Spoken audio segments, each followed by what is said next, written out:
Yo, what's up guys, welcome back to my channel and welcome back to another video. So yeah guys, in this video I'm going to be showing you guys how to change your personal hotspot password on your device.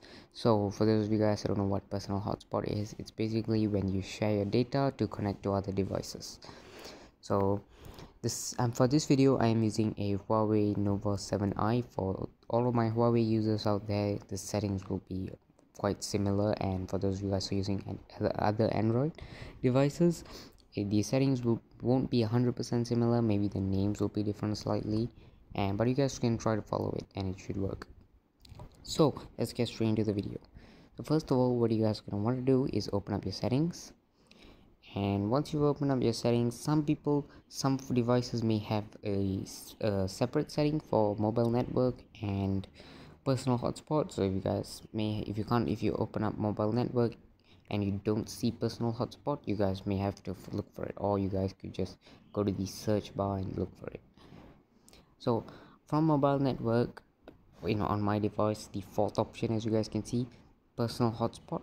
So what you guys going to enter here, and obviously now I don't have it turned on, but you can change your device name to whatever it is. This one comes as standard with your device name, so you can set it to whatever you want.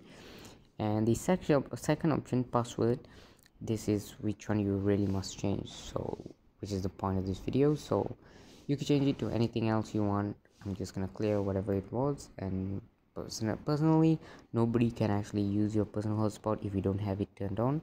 So so whatever you guys want it to be, I'm just gonna make it easy. So it has to be 8 digits. So yeah, set it to whatever you want, and from here you guys can also see your connected device, and you can block certain devices if you don't want them to use your data and personal hotspot, sorry, not data. And yeah, that's it for today's video. I hope you guys learned something, and if you guys have any other videos that you guys want me to do for you, any other tutorials, let me know in the comments down below. And with that, I'll see you guys in the next one. Peace.